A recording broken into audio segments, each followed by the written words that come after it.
Ang ating tema ngayong umaga ay magfo-focus po sa obedience, pagsunod in the context of worship.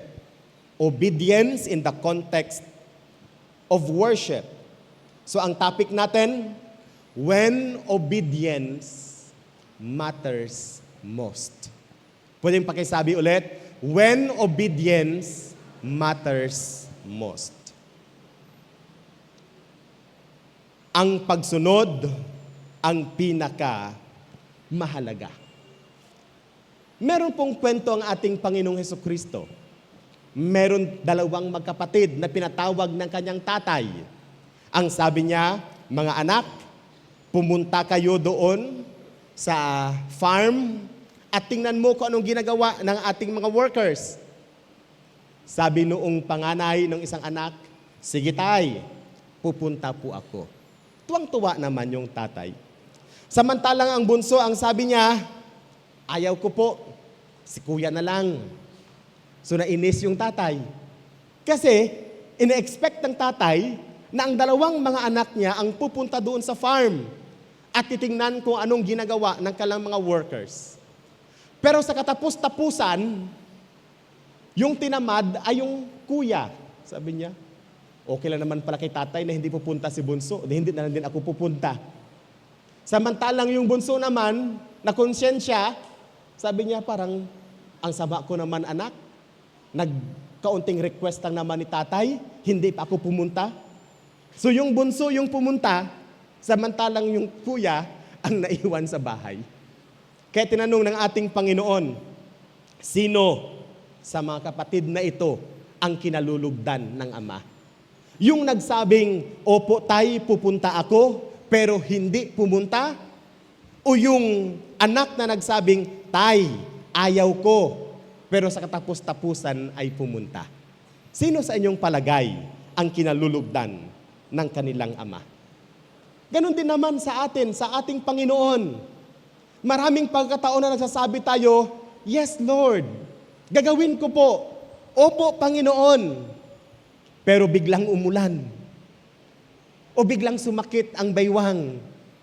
O biglang may kumatok sa bahay at nagsabi ng, hello Mars.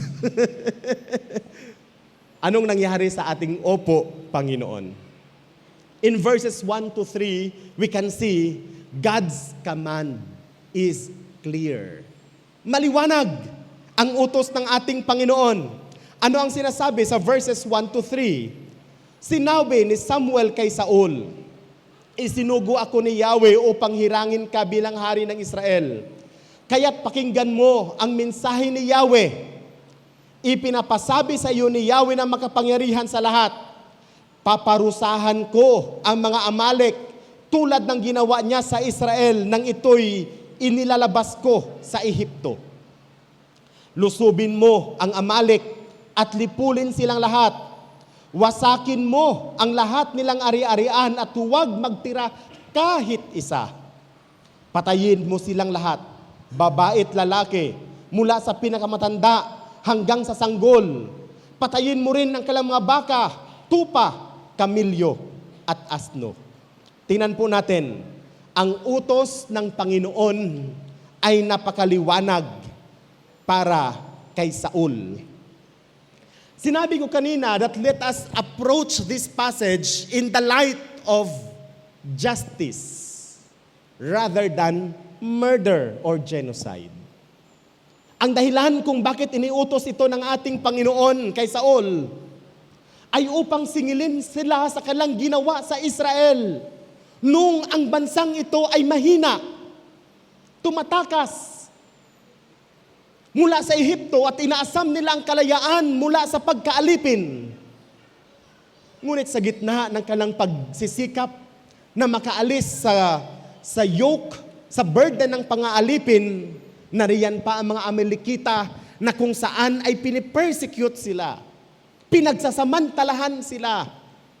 Ang kanilang kahinaan ay kanilang ginamit upang sila po ay pagsamantalahan economically, financially, and even sa kalapong paglilingkod sa Diyos. Kaya nga ang utos sa atin ng Panginoon ating pahalagahan ang mga mahihina, ating tulungan ang mga mahihirap, sapagkat nasa kanila ang damdamin at puso ng Diyos. Kaya nga kung meron pong taong lumalapit sa atin at mangutang sa atin, huwag tayong kagaya ng mga hindi mananampalataya na sa halip na tulungan sila, ay lalo pa silang ibagsak at ibaon sa pagkautang. Pag may lumapit sa atin ng tulong, kung meron man tayong maitutulong, gawin ang pinakamabuti.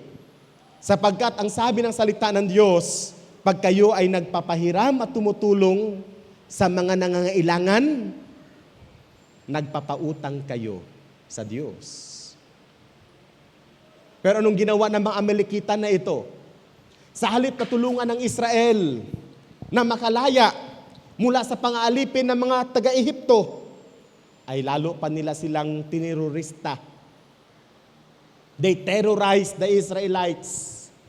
Then and now, pinagsasamantalahan, nire-raid, ninanakawan, pinagpapatay.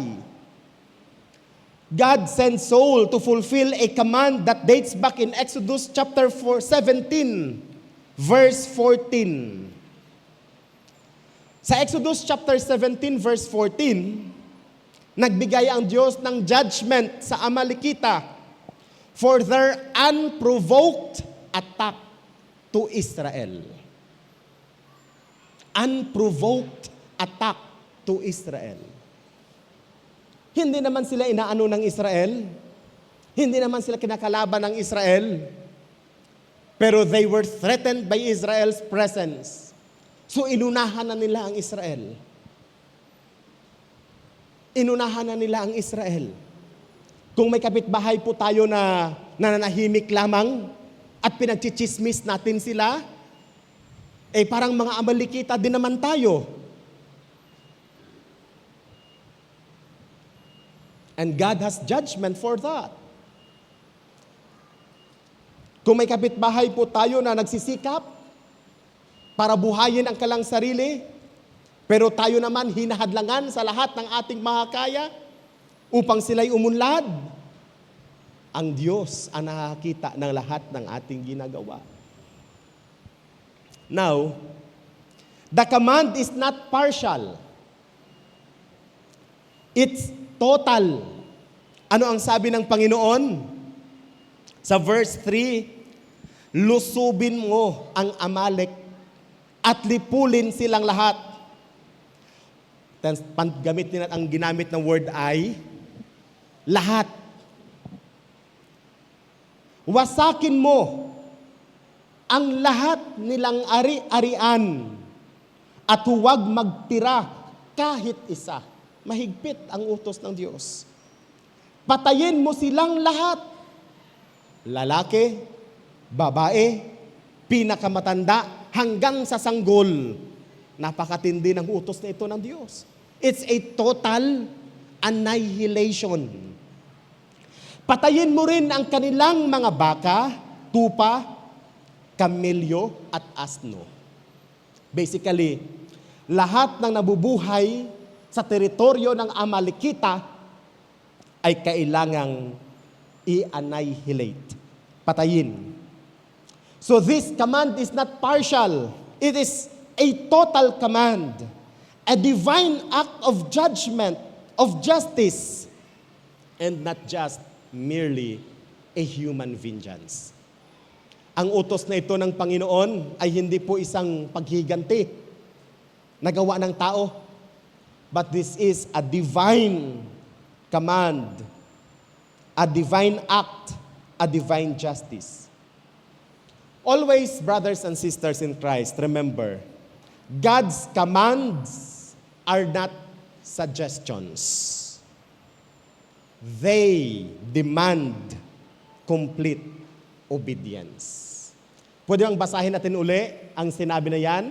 God's commands, go.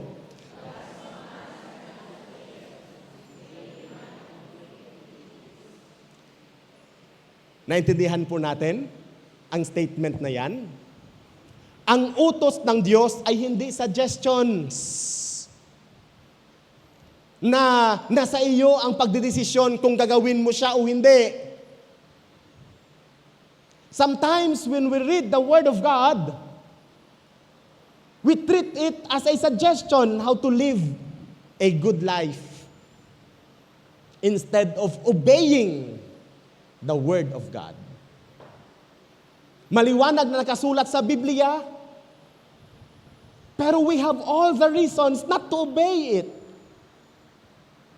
Napakaraming utos ng Diyos. Ayaw nating sundin. Sabihin natin, nasa Old Testament yan naman ng pastor. Wala naman yan sa New Testament. Alam nyo kung kayo nagbabasa ng Biblia o kahit ng batas sa Pilipinas, kung hindi binago yung batas na yon, nananatili yon hanggang ngayon. Tama, no? Pag hindi binago, pag walang amendment, kahit panahon pa yon ni Marcos, o panahon pa yon ni Aquino, o panahon pa yon ni Quezon, pag walang amendment yung batas na yon, nananatiling nakatayo yung batas na yon. Tama po ba yan, Brother Roger? Ganon din sa Biblia. Pag iminigay ng ating Panginoon at hindi niya ito binago ng kanyang salita, even sa New Testament, it means that we are bound to it. We should obey it. And when we obey it, it needs a complete obedience. It needs a complete obedience. Sabi natin, Pastor, tayo po'y nabubuhay sa biyaya at hindi nasa kautusan. Totoo po yun, sapagkat sa biyaya, tayong lahat ay naligtas. Pinag-uusapan dyan ang kaligtasan, Sister Bing. Pero we Christians are not lawless people. Amen. Pakisabi sa iyong sarili, I am not a lawless one. Alam niyo ba kung sino ang lawless sa Biblia? It is Satan, the lawless one. Siya yung walang sinusunod na kautusan. Siya yung Panginoon ng kanyang sarili. Siya ang pinakamataas at wala siyang ibang sinusunod.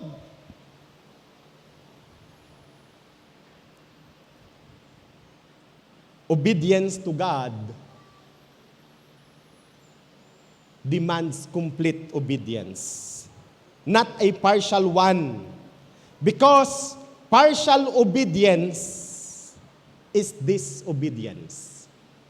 When God speaks, His people must respond in full. Our response should be, Here am I, Lord. Speak to me. Narito po ako, Panginoon. Mangusap po kayo sa akin. And then, the next word will be, Not my will, but your will be done. Even the Son of God, Jesus Christ Himself, the second person of the Trinity, submitted Himself to the will of the Father on His life. Maging si Jesucristo, ang anak ng Diyos, ang pangalawang persona ng Trinity, ay nagpasakop sa kalooban ng Diyos. And sometimes we want to amend the will of God for our lives. Gustong-gusto po natin baguhin ang kalooban ng Diyos para sa ating buhay. Gustong-gusto po natin ng ating sariling kalooban ang siyang masunod sa ating mga buhay kaysa sa kalooban ng Diyos. Real worship seeks the will of God for your life.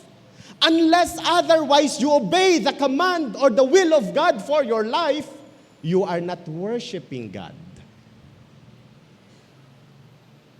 Hanggat hindi po natin sinusunod ang kalooban ng Diyos para sa ating buhay, hindi po tayo sumusamba sa Diyos. Our worship is in vain if we are doing our own will and not the will of the Father.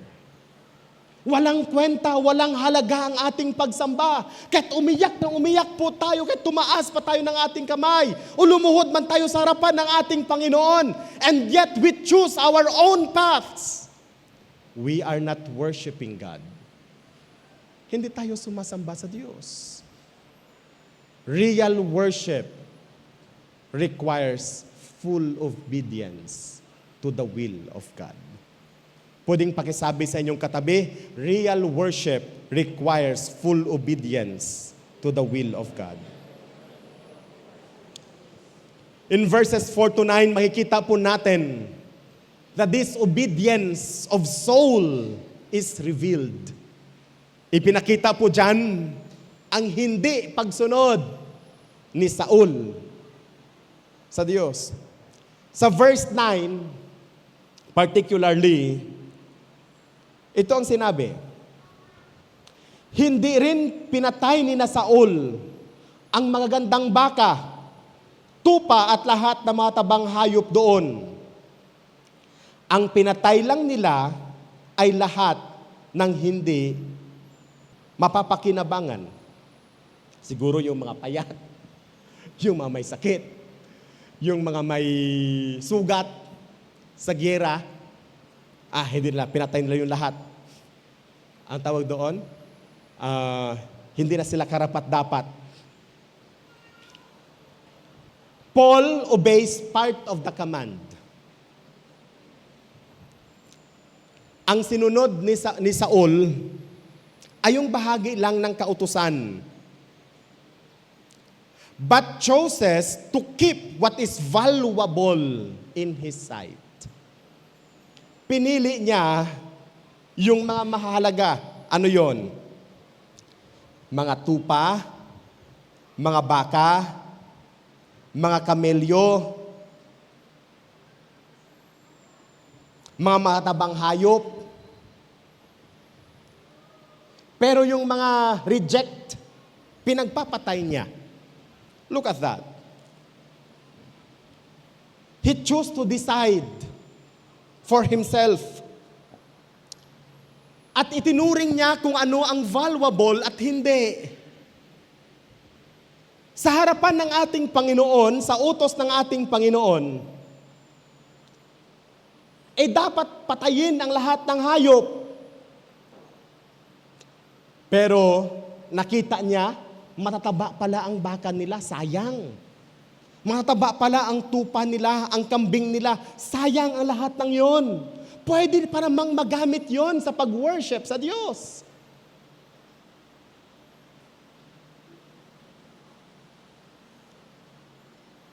Ang judgment ng Panginoon, patayin lahat. Pero para kay Saul, sayang. Sayang. So there is a temptation to redefine God's will based on our reasoning or cultural and personal standards. Meron pong isang temptasyon na baguhin ang kalooban ng Diyos base sa ating sariling desisyon o base kung anong sinasabi ng kultura o ng nakasanayan. We often rationalize our disobedience. Sinasabi natin, I am doing this for God. Para sa Diyos ito. Or sinasabi natin, it is not bad. Hindi naman masama yun. Ginagawa naman ng marami, hindi masama yun.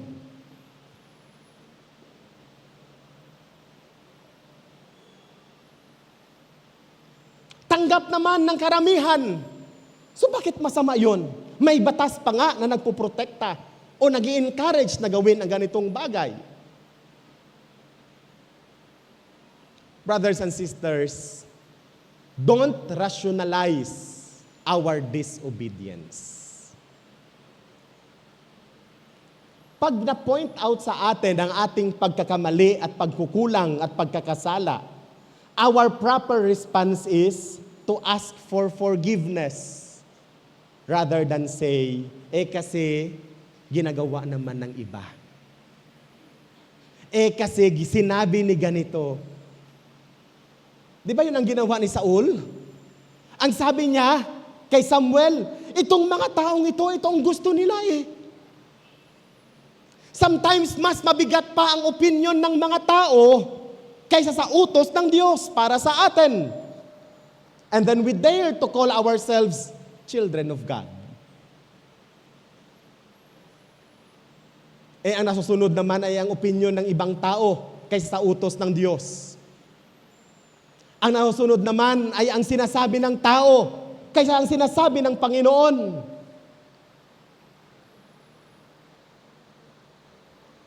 Maraming pagkakataon. Parati tayo nagsasabi ng ganito, ginagawa ko ito para sa Diyos. Maliwanag naman, hindi yan ang sinabi ng Panginoon. Paano mo gagawin ang para sa Panginoon kung yun mismo ay ayaw ng Diyos? Tapos sabihin natin, para pa naman yan sa Panginoon. Galing-galing naman ang rason ni Saul. Pang-worship yan sa Diyos. Nagkulang ba ang Diyos sa pag-provide sa Israel? Para kanya pong ilut yung kanyang mga kaaway upang gamitin niya sa kanyang pagsamba.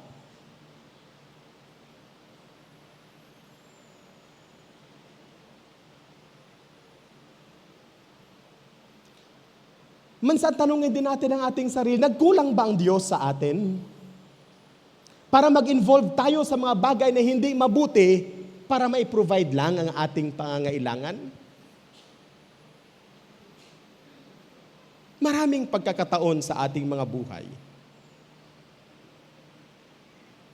na ginagawa natin ang gaya ng ginawa ni Saul. Faith does not just listen.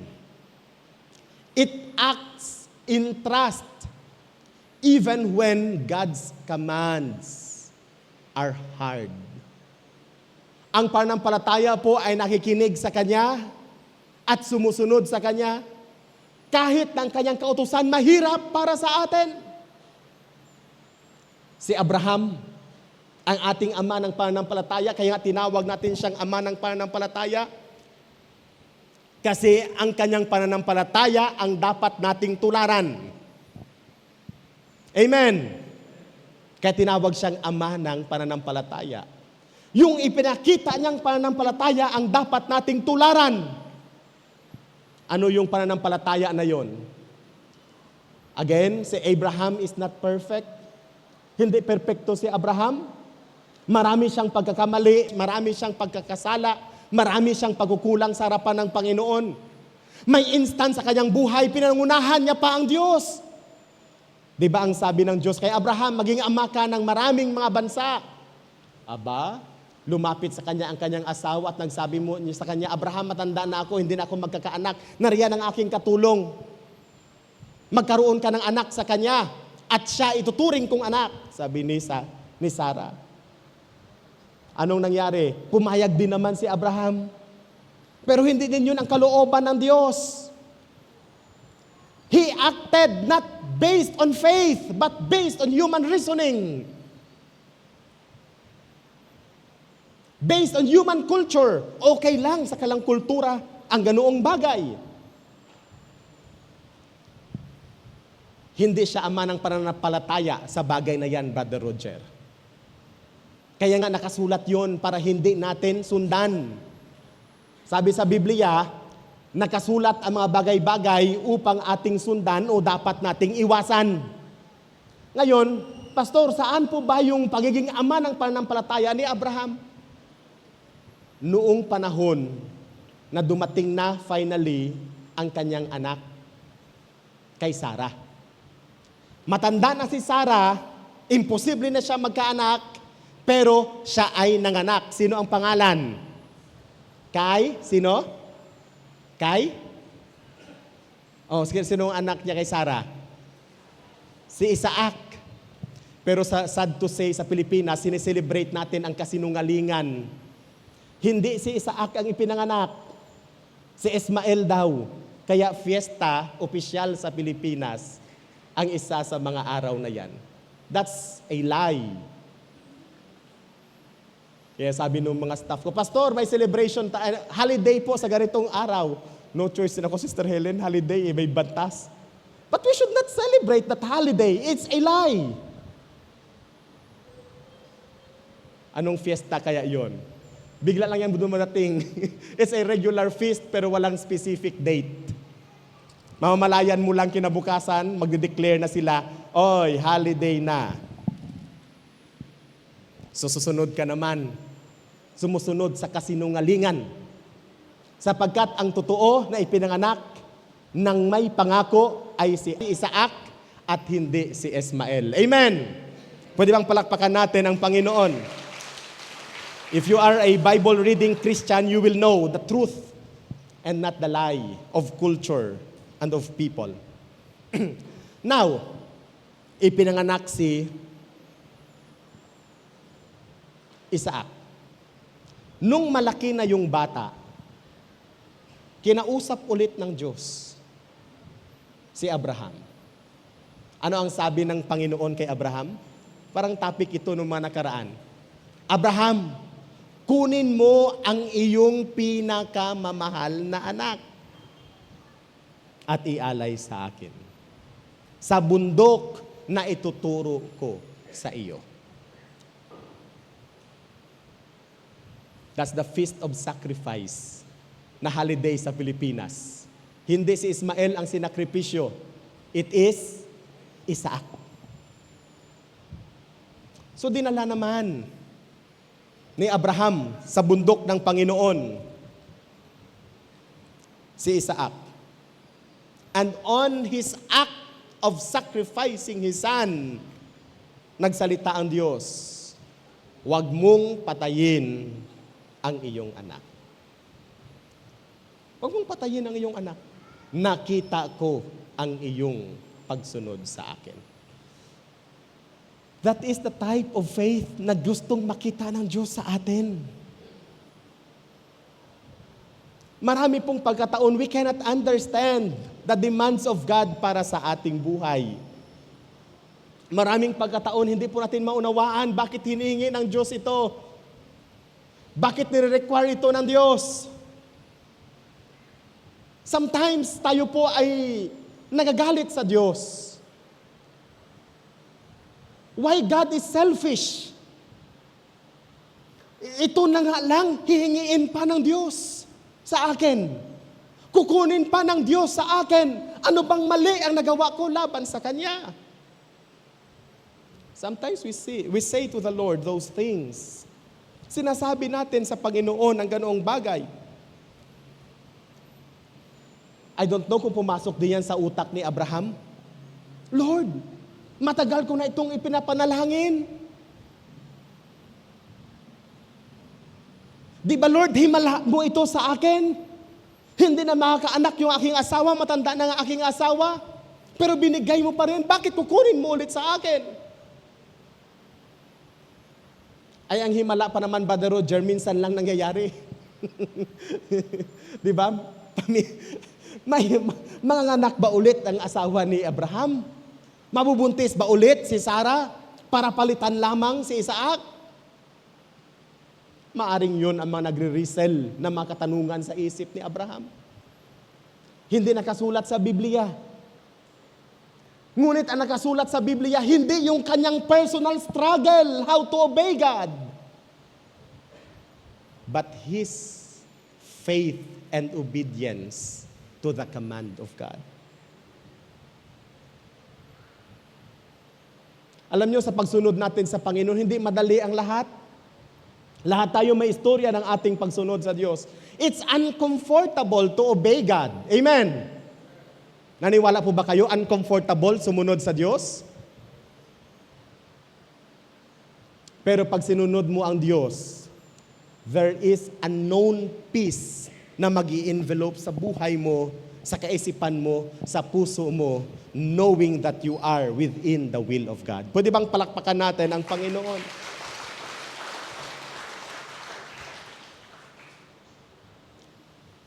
Faith does not just listen. It acts in trust, even when God's command are hard. Verses 10 to 11, makikita po natin, God's heart is grieved. Sa verse 11, ang sabi, I regret that I have made Saul king. Sa verse 35, ito pa rin ang sinabi, subalit ikinalungkot din si Yahweh ay naghinayang sa pagkapili niya kay Saul bilang hari. Sabi ng iba, ang Diyos pala, sabi kanina, hindi nagbabago ang kanyang kaisipan. Bakit naghinayang siya? Actually, if you read the scripture and using the original language, regret here, ang paghihinayang dito, ay hindi po nagpapakita ng pagkakamali ng desisyon ng Diyos. But a sorrow over soul's failure to fulfill God's will. Yun pala ang gustong sabihin noong regret, naghinayang, nag-grieve ang Panginoon. God's grief shows that our disobedience is not merely an error. Ang ating hindi pagsunod sa Diyos ay isang pagkakamali lamang. But our disobedience is a relational offense. There is a severe, nagkaroon ng pagwasak, pagkasira, ng relasyon natin, severing, of our relationship with God. Yan ang regret. Yun yung grieve na sinasabi. Hindi dahil nagkamali ang Diyos sa kanyang choice, but there is a relational offense that happened between God and soul. Merong, kung sa English ay, there is a knot in their hearts. Parang gano'n, ano? Merong damdamin na nasaktan. The Lord, ang Panginoon, ay nasaktan sa disobedience ni Saul. Brothers and sisters in Christ, sin is not just breaking the rules. It is breaking God's heart. Ang kasalanan po ay hindi lamang na break natin ang utos ng Diyos. Hindi natin nasunod ang Diyos. But it is breaking God's heart. Halimbawa, may isang magulang na napakalaki ang kanyang expectation sa kanyang anak. So ang ginawa ng magulang, ibinigay niya ang lahat ng kanyang makakaya upang ang kanyang anak ay maging best. Makapag-aral ng mabuti para magkaroon ng magandang trabaho. Pero sa kalagitnaan ng kanilang pag-aaral, yung anak ay naligaw ng landas. Ano pong mangyayari sa magulang? Anong damdamin ng magulang? Ang taas-taas ng iyong pag-asa, ang expectation mo sa iyong anak, pero in the middle of the process, anong nangyari sa kanya? Nalayo siya. Masaya ba ang magulang? No, it's not. They will be grieving. They will be grieving. Tama po sa mga magulang? Magigrieve yung magulang. Masasaktan yung magulang. Kasi hindi yun ang kanyang gusto na makita sa kanyang anak. May mga magulang pa nga na nagagalit. Hindi dahil galit sila sa kanilang anak, kundi dahil hindi yun ang gusto nilang mangyari.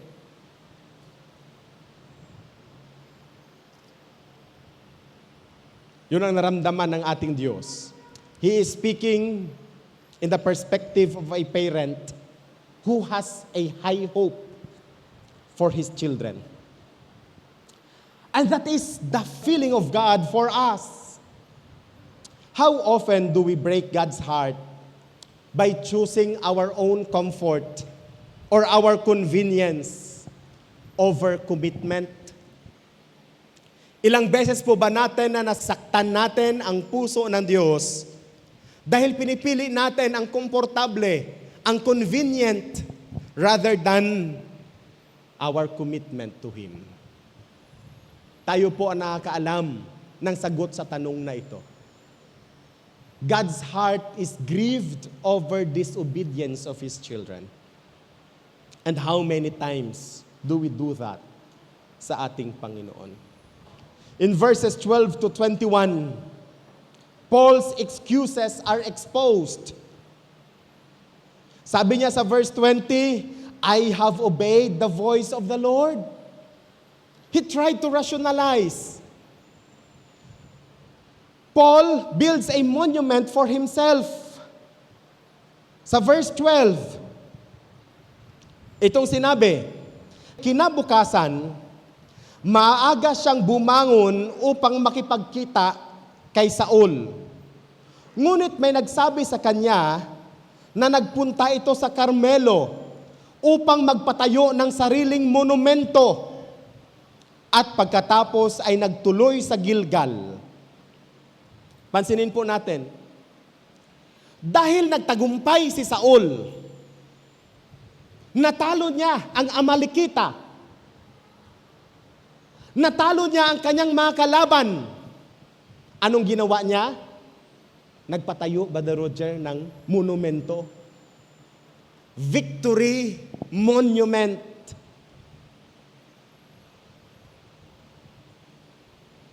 Ako'y natutuwa sa ibang mga Kristiyano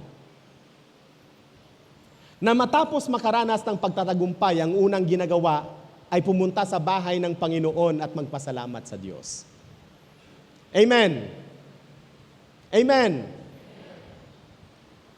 Yun ang tamang attitude ng Kristiyano.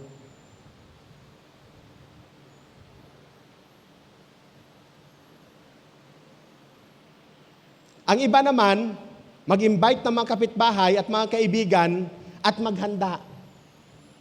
Ipagdiwang ang pagtatagumpay. Nakalimutan na ang Diyos. Na ilang araw niya at ilang linggo siyang nanalangin, Lord, gusto ko ng pagtatagumpay. Nung nagtagumpay na, nakalimutan na ang Diyos. Sabi naman, hindi naman yun nakalimutan, Pastor, nag-praise the Lord naman siya. Nag-praise the Lord naman siya. He built a monument for himself and then lies to Samuel.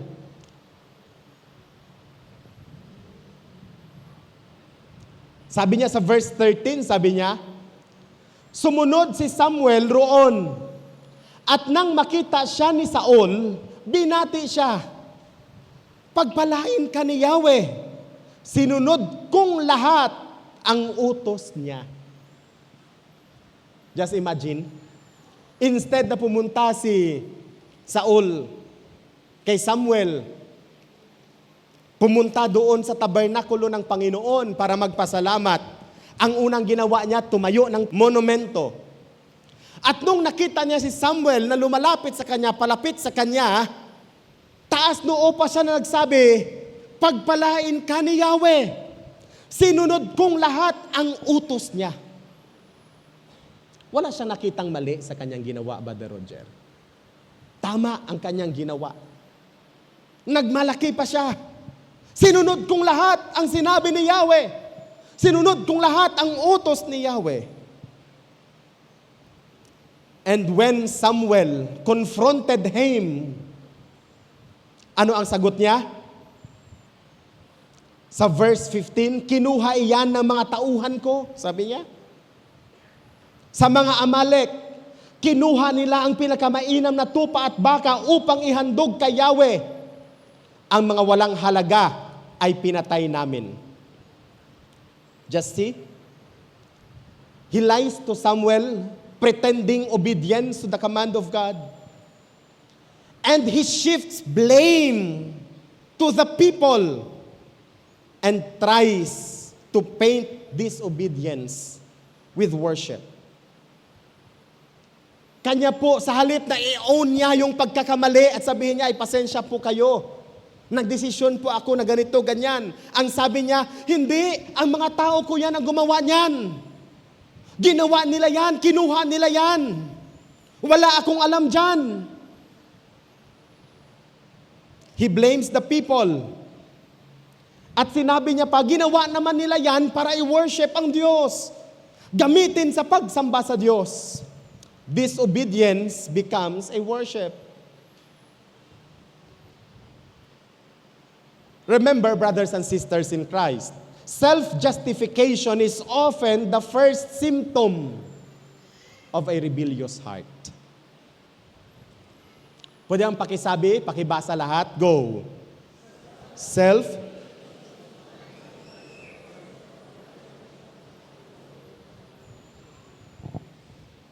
Ang daming self-justification si Saul, di ba?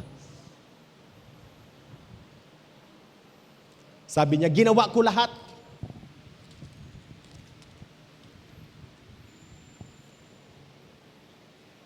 Sinabi niya, ginawa yan ng mga tao ko.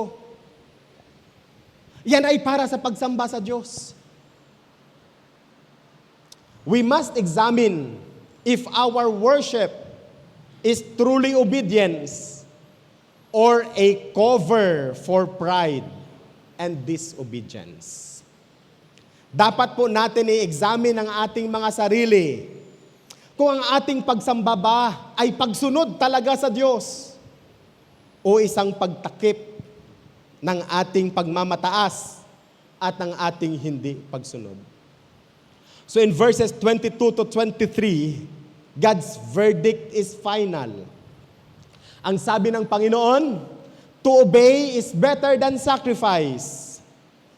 Rebellion is as the sin of divination. Obedience is God's primary desire and not just a religious performance. Nakakalungkot sapagkat sa verses na ito, makikita po natin that rebellion is equated with witchcraft. And this is serious. Ito po ay isang treason laban sa hari ng mga hari at Panginoon ng mga Panginoon. We are offering sacrifice before our Lord. Amen. Amen. Yes, sasabi natin, we bring a sacrifice of praise. We are always offering sacrifice before our Lord. We sacrifice our time, our money, and our service. Hindi ba? Sa halip na magtrabaho kayo ngayon, hindi kayo nagtrabaho ngayon para lang sumamba sa Diyos. Amen. Sa halip na buksan ninyo ang inyong matindahan sa oras na ito, nagsara kayo kasi pupunta kayo sa simbahan upang sumamba sa Diyos. Sa halip na may i-repair na computer si Brother Alan, iniwanan niya yung kanyang i-repair para lamang makapagsamba sa Diyos. Sa halip na maglabahan ng mga labahan si Sister Tiff, di ba? Tambak na ang kanyang labahan. O, mamaya na lang. Pag-uwi na lang sa bahay, di ba Sister Bing? O sa halip na maglinis ng tubigan kasi umulan, okay ngayon magpaararo, okay ngayon magpasuyod, okay ngayon magpatanim. Kasi maganda ang panahon, walang init. Pero mas pinili natin na iwanan muna ang ganoong bagay para sumamba sa Diyos. It is a sacrifice. Amen. Maraming dapat linisin sa bahay, di ba Sister Noemi? Ang daming dapat linisin sa bahay, pero iniwanan. Pero habang nakaupo dito sa upuan, ang iniisip niya, abang rugay si pastor mag-preach, may labahan pa ako, hagto pa ka to sa washing machine. Paano ka to?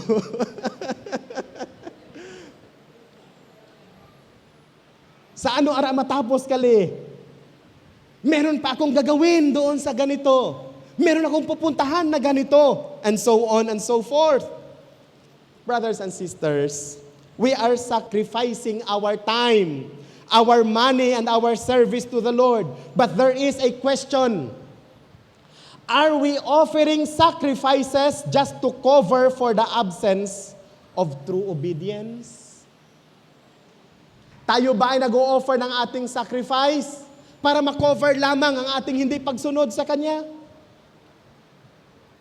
Mayroong isang pag-aaral, meron ko akong isang article na nabasa, ang sabi nila, ang mga tao daw generous pagdating sa simbahan kasi they are guilty of their sins. Meron akong nakita na article na ganun ang kanyang sinabi. Generous daw pagdating sa simbahan kasi they are guilty. Kasi isip nila, mababawasan ang kanilang kasalanan pag naging generous sila sa simbahan. Pero sa kanilang relatives, Brother Roger, abang inak. Pero pag si brother o si sister o si pastor ang lumapit, ang bilis magbigay. Pero pag sa relative, Sister Bing, hindi pwede. Sinabi yan ni Jesus sa mga Pariseyo. Tinatalikuran nila ang kanilang obligasyon sa kanilang mga magulang sapagkat sinasabi nila, ang tupa na ito ay kurban. Sinasabi nila, hindi ko pwede kitang tulungan kasi nakaset aside na ito para sa Panginoon. Offer na ito sa Panginoon. Kurban means a sacrifice. Saul's fall is sealed in verses 24 to 25. Why? Because God wants our hearts, a heart that listens and yields to His will. Sa verse 28, ito ang sabi ng Panginoon, the Lord has torn the kingdom of Israel from you today. Saul confesses, but it's too late. And his confession is not full. He is more concerned with his appearance than true repentance.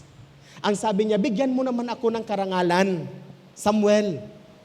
Samahan mo ako pag-uwi doon sa kanyang bayan. Samahan niyo po ako sa pag-alay sa Panginoon. Bigyan niyo naman ako ng kahihiyan. Sabi ni Samuel, hindi pwede. Hindi mo sinunod ang Diyos. Pwede ba?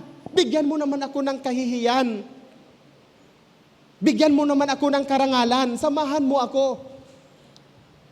People, ang gusto ng mga tao, ang physical approval ng mga tao sa kanyang ginagawa. Rather than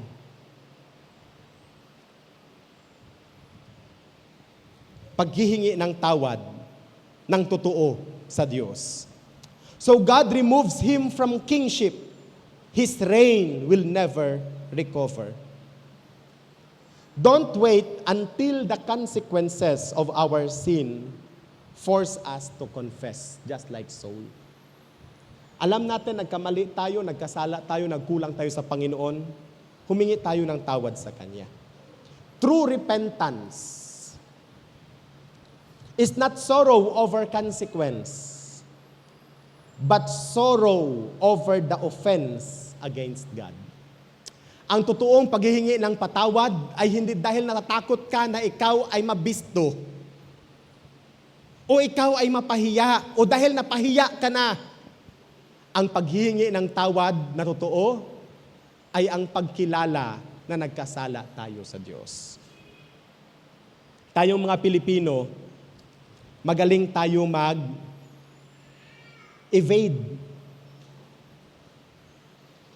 Magkaya tayo ni Saul. Hanggat hindi tayo nalalagay sa isang sulok, hindi natin aaminin na tayo'y nagkasala at nagkamali. Pero pag nalaman na, no choice ka na, doon ka pala magsabi na, oo, nagkasala ako. At hingi tayo ng tawad, iiyak tayo. Pero habang walang nakakaalam, okay lang sa atin. Proud pa nga tayo gaya ni Saul. We try na magpakita sa lahat, mabuti tayong tao. Sumusunod tayo sa kalooban ng Diyos. Sa ating worship, ang ganda-ganda natin mag-worship. Ang galing-galing natin mag-worship. But brothers and sisters in Christ, it is not what is the outward work that we are being judged by the Lord, but we are judged by the Lord in our hearts. Sa ating puso, sa ating buhay. So as we continue to worship God, and this is the last message, with the theme, Encountering God in Worship, let us try to open our hearts before Him. Lord, I want to worship You in spirit and in truth. Nais ko po kayong sambahin ng totoo at makatotohanan. Wala pong maskara. Wala pong pagkukunyari.